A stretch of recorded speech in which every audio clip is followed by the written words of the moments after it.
Scary stories. Number 3. My girlfriend talks in her sleep. My girlfriend talks in her sleep. At first, I thought it was cute and funny. In the morning, I would tell her the strange things she had said during the night. They were harmless little phrases like, "The sky is folding," or "We need to lift the ground." The next day, I would ask whether she remembered her dreams, but she never did. I was especially curious about what she meant by, "We need to lift the ground." For context, our nightly routine starts with cuddling until we get too warm. Then we usually roll onto our sides with our backs to each other. She falls asleep before I do, so I get to hear the full range of her nighttime speeches. Honestly, I used to look forward to them. It was fun telling her and our friends what she had said while deeply asleep. It is not fun anymore. I wish she would stop talking in her sleep, because how am I supposed to sleep peacefully after what happened last night? At around 11, we went to bed.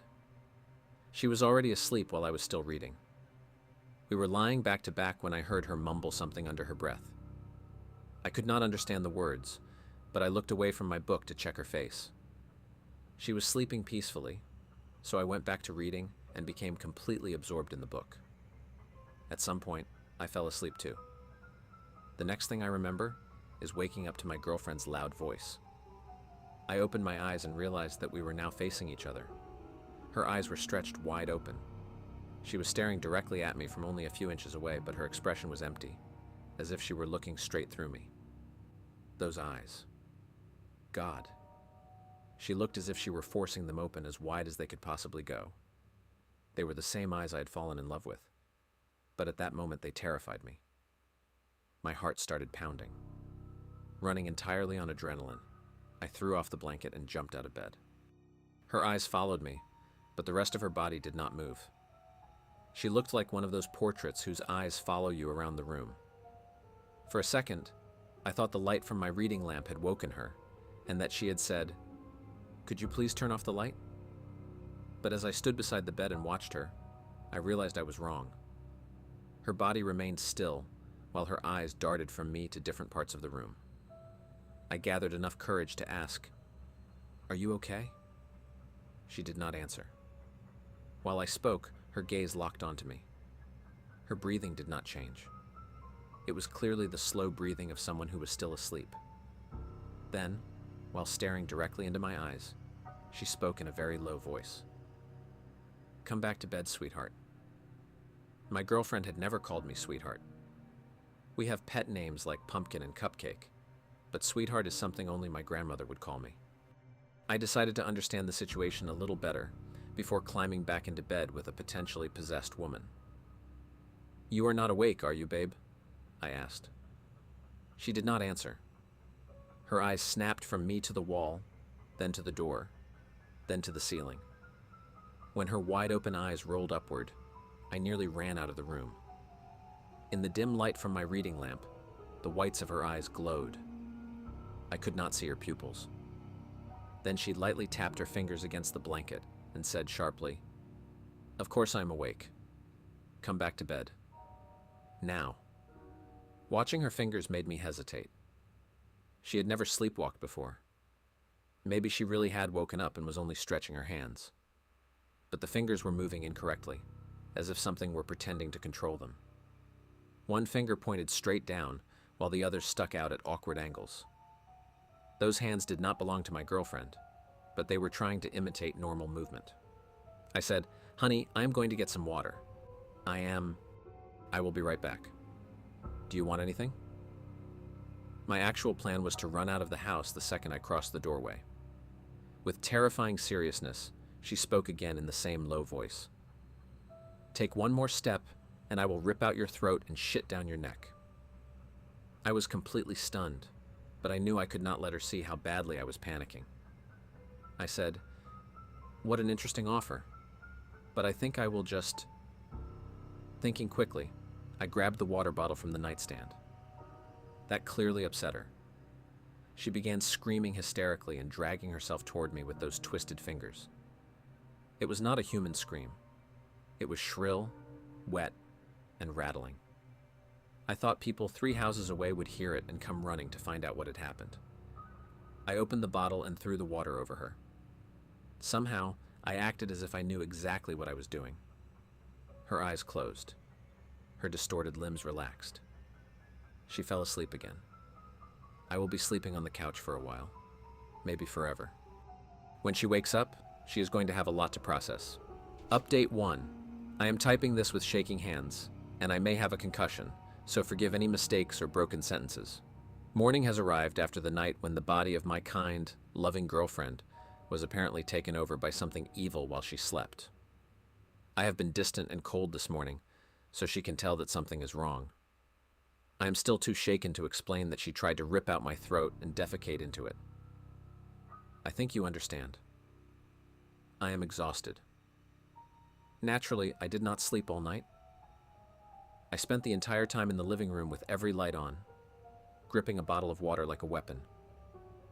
Soon after, I left the bedroom and wedged a dining chair under the door handle. The demonic thing inside my girlfriend somehow regained control of her body. Judging by the delay in her movements and the strange way her eyes behaved, I think it can only control her during REM sleep. Of course, I have no way of knowing that for sure. It spent most of the night trying to lure me back into the bedroom. This time, it showed slightly more emotional intelligence. It called to me in a voice that almost sounded like my girlfriend's normal voice, at least as normal as that creature could make it. Come here, love. Why are you sleeping on the couch again? I decided not to answer.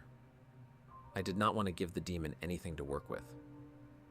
A moment later, the voice dropped back into that unnaturally deep tone. If you do not open this door, I will cut the cat's throat. I had completely forgotten about the cat. He was still in the bedroom. I could hear him in the corner, hissing in terror at whatever was happening. For all I knew, he might already have been dead. What was I supposed to do? Leave our beloved pet inside so that he could be eaten alive by a creature wearing the body of someone he trusted? I have watched enough horror movies to recognize the exact moment when a character must choose between doing something stupid and heroic or dying while the audience screams at the screen. I have more sympathy for those characters now. People trapped in impossible situations are forced to make impossible choices. I prepared to open the door and pull the cat out. Then I looked at the gap beneath the bedroom door and noticed something wet and muscular pushing through it. I aimed my phone flashlight at the floor and realized that it was my girlfriend's tongue. A horrible thought crossed my mind. Would she wake up tomorrow and ask why her mouth was full of cat hair? Still, this gave me the perfect opportunity to test my new technique. I had filled a spray bottle with ordinary tap water. I sprayed her tongue as it twisted around the bottom edge of the door like a caterpillar, probably searching for a piece of my flesh to grab. The tongue immediately recoiled. I heard a heavy crash as the body inside the room fell to the floor. The water still worked. It shut down the possession, but only temporarily. I pulled the chair away from the bedroom door.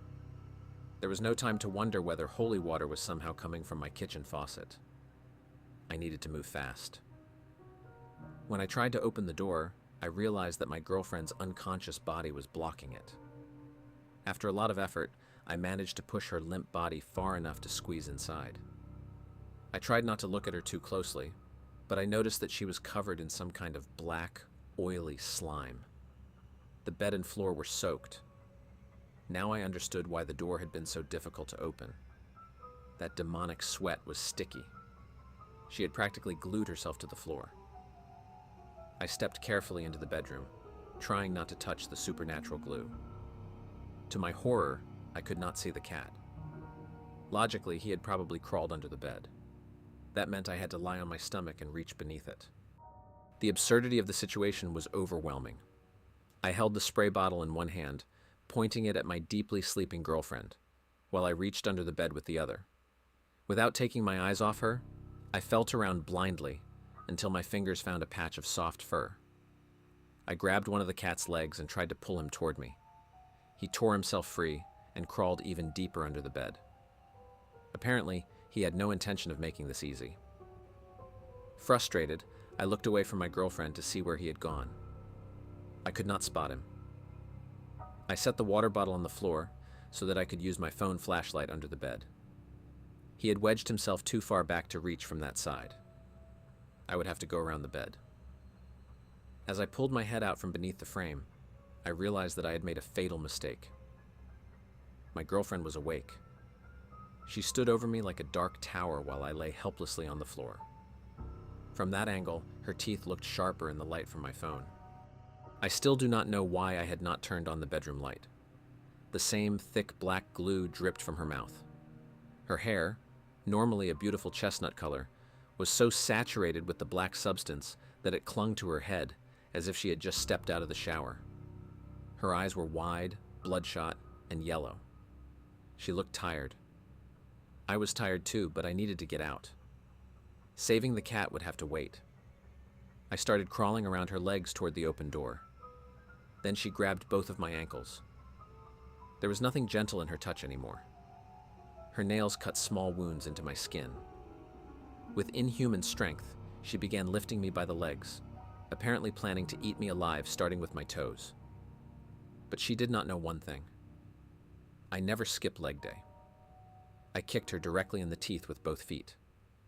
She dropped me, and I slammed my head against the floor. Fortunately, I barely felt it. While she was stunned, I got to my feet, stepped around the black slime, and ran out of the room. My hands were shaking, but I managed to wedge the chair beneath the door again. A moment later, I heard knocking from the other side.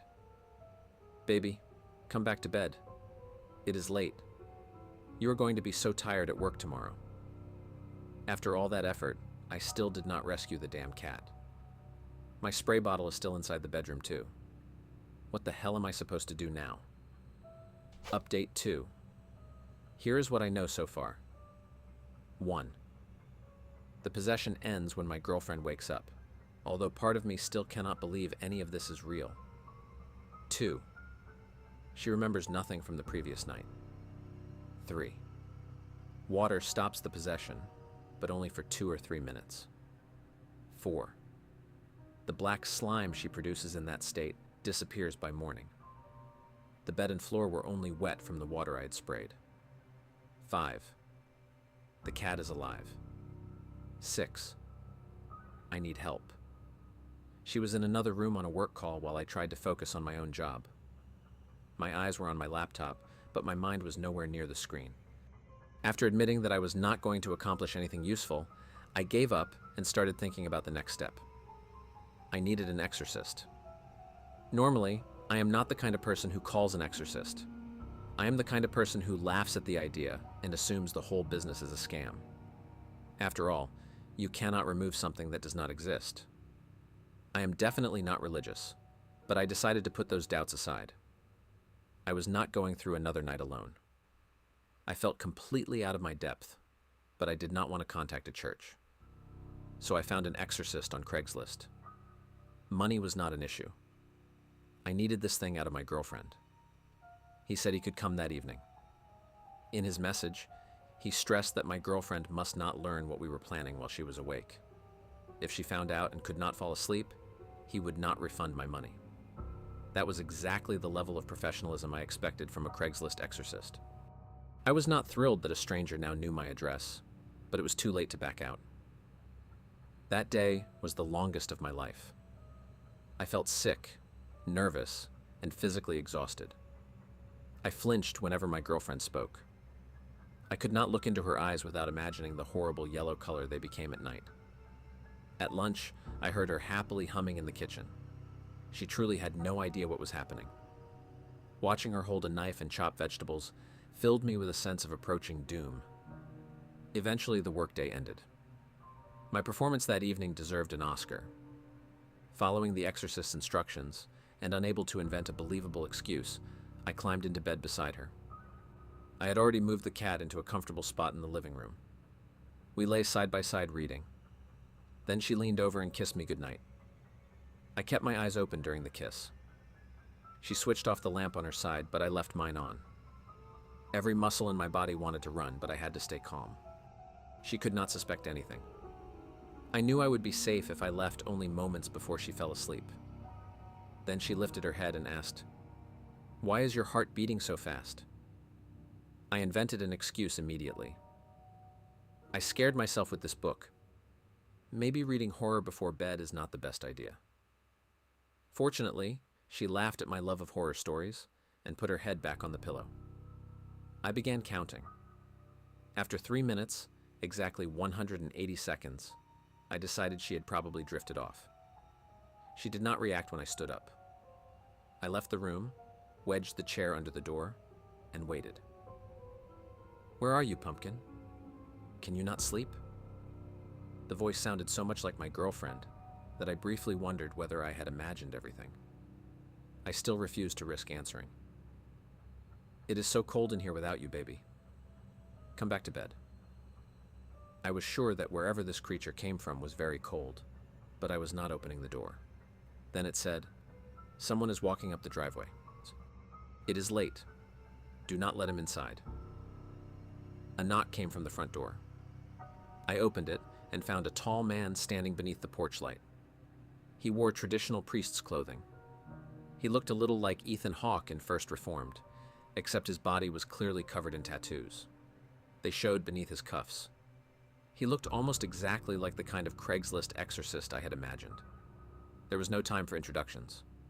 A horrible scraping sound came from the bedroom. I studied the man's face, searching for any sign that he had real experience. At least he looked brave. His expression showed no hint of fear or fraud. We stood outside the bedroom while he whispered what he planned to do. He carried a Bible and a small bottle of holy water. I decided not to tell him that tap water worked too. We prepared to open the door. My hands were on the chair when I heard the scraping again. This time, I realized the sound was not coming from the bedroom. It was coming from the living room. The exorcist, standing to my left, quietly breathed, "The cat." The cat had been watching us the entire time. His normally green eyes were bloodshot and yellow. There were no visible pupils. He stared from around the corner, while black slime poured from his open mouth, leaving a trail behind him as he stepped into the light. His legs had become longer. He seemed to have grown nearly a foot taller. He used to stand just above my ankles, but now his head reached almost to my knees. I swore under my breath. How could I have been so stupid?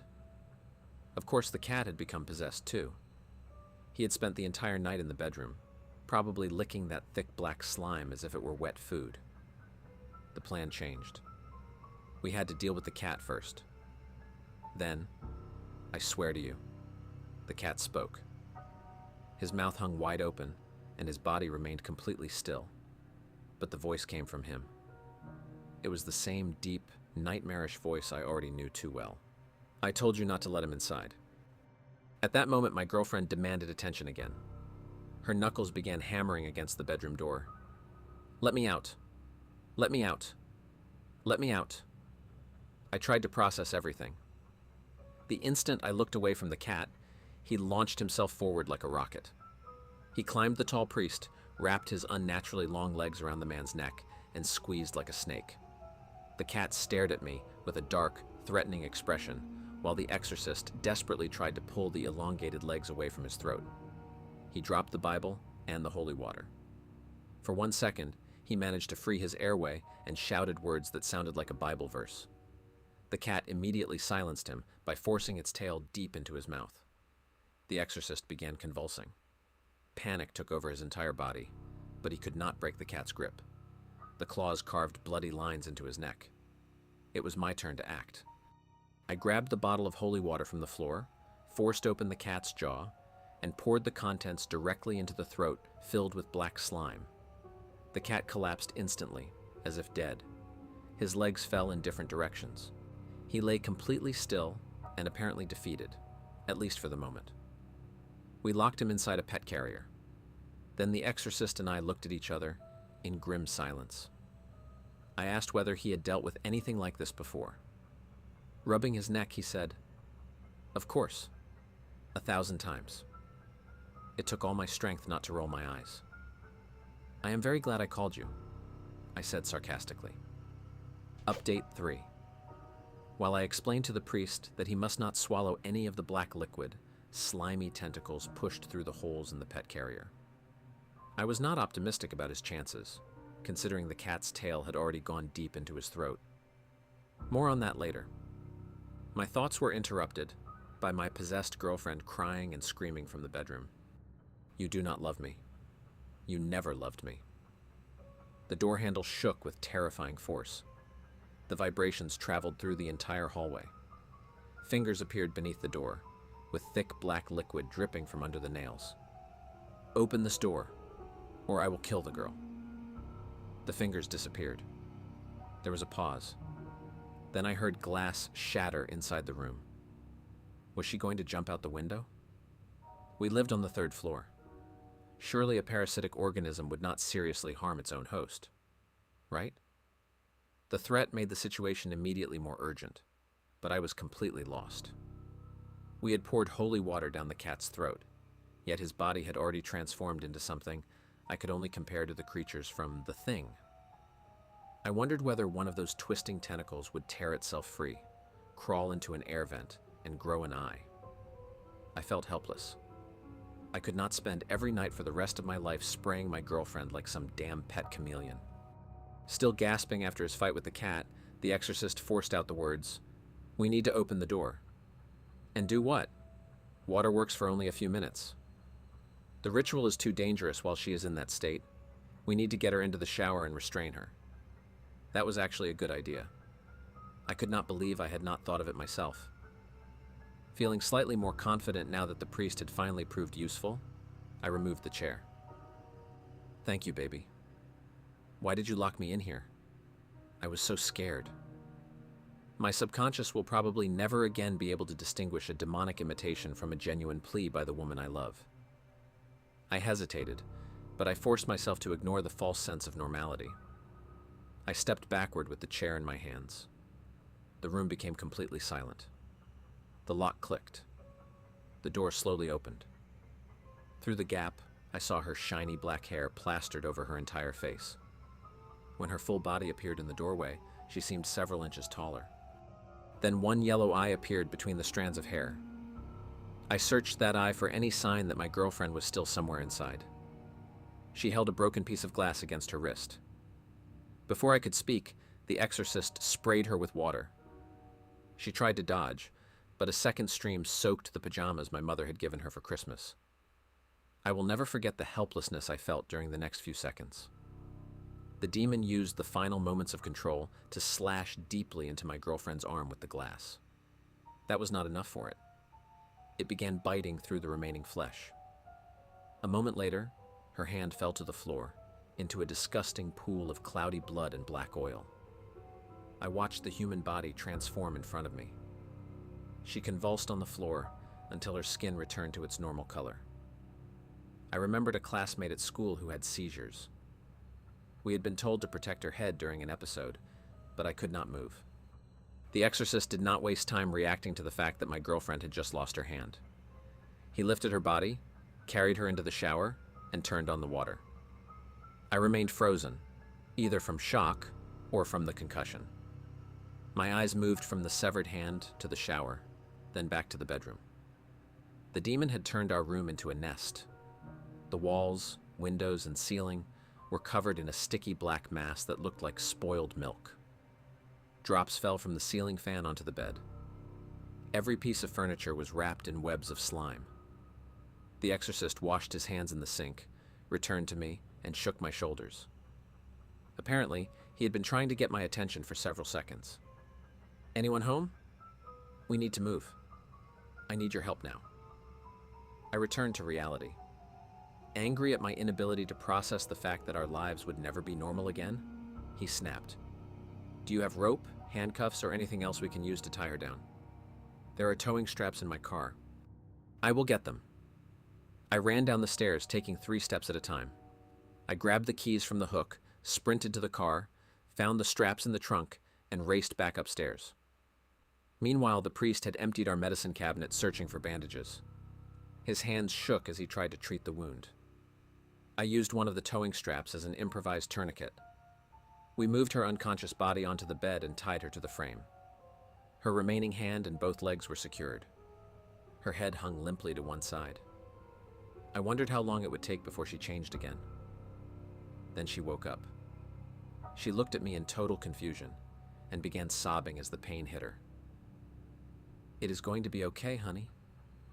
It is going to be okay. I know it hurts. We will fix this. I promise." My throat tightened as I spoke. I sat beside her and kissed her forehead again and again, trying to comfort her. She was in so much pain that part of me almost wanted the monster to take control again, just so she would not feel it. Then she lost consciousness. Her eyes remained open. When I lifted her chin, I saw the emptiness return. Her eyes changed from brown to yellow. The pupils became cloudy. She slipped back into madness. Blood and tears still covered her face, but she smiled. "This is the end. You have lost. Amen," the familiar deep voice said through the grin, carrying a strange echo. Why did the creature think it had won? It was restrained. It knew something we did not. From the corner of my eye, I saw movement. Her severed hand was crawling across the floor. The fingers moved like the legs of a spider, dragging a trail of filthy slime behind them. It was heading toward the spray bottle. The hand sensed that we had noticed it. It turned slightly, almost as if looking at us, even though it had no eyes. Then it jumped, knocked over the spray bottle, and both objects tumbled awkwardly down the stairs. I froze. We had to follow it. We could not let it escape the house. Violent shaking came from the bedroom. The priest said, "The knots will hold. You go after the hand. I will begin the ritual." I ran downstairs while the words of the ritual echoed behind me. "Lord Almighty, Redeemer of the world, have mercy on us." It was only a hand. It could not have gone far. It might release the cat, but things could have been worse. Much worse. I switched on every light as I moved through the first floor. The floor was covered in black slime, and I stepped carefully to avoid touching it. The search reminded me of the day our pet snake escaped, and my girlfriend and I spent hours looking for it. Looking for a snake is different from looking for a cat. Cats hide under furniture or on top of it. Snakes can crawl inside almost anything.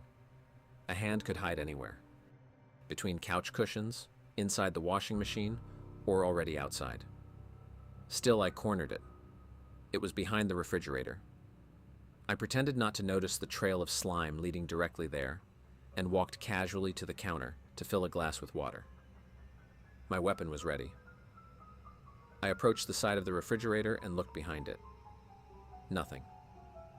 Then a sharp shadow blocked the kitchen light like a giant insect.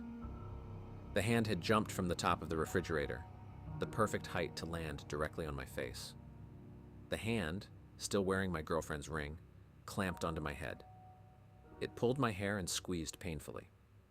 The thumb pushed against my upper teeth, while the index and ring fingers pressed into my eye sockets. The glass fell to the floor. I used both hands to tear it away from my face and threw it against the wall with all my strength. My vision was blurred. I picked up my girlfriend's disoriented hand and held it beneath running water in the sink.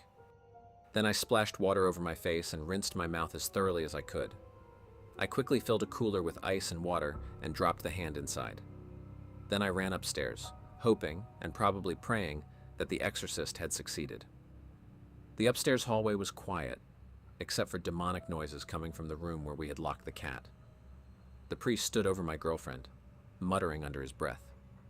He held a book in one hand, while the fingers of the other pointed wildly in different directions. When he noticed me, he quickly closed the book. But I had already seen the page. It was not a Bible. The book contained symbols and markings that looked demonic. Still, the priest claimed that the ritual had worked and the demon had left her body. I gently placed my girlfriend in the back seat of the car and shouted that I would pay him when I returned. While fastening her seatbelt, I noticed a tattoo on his wrist. It looked exactly like the symbols I had seen inside the fake Bible.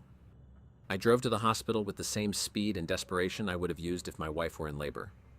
During the entire drive, I wondered whether surgeons could reattach a hand the way they can reattach a finger. Then another thought occurred to me. Should they even reattach it? Or would I need to ask the priest to perform a separate cleansing ritual on the hand first? Thank you so much for watching. Share your own scary stories in the comments below. We will be waiting to read them. Take care, and goodbye.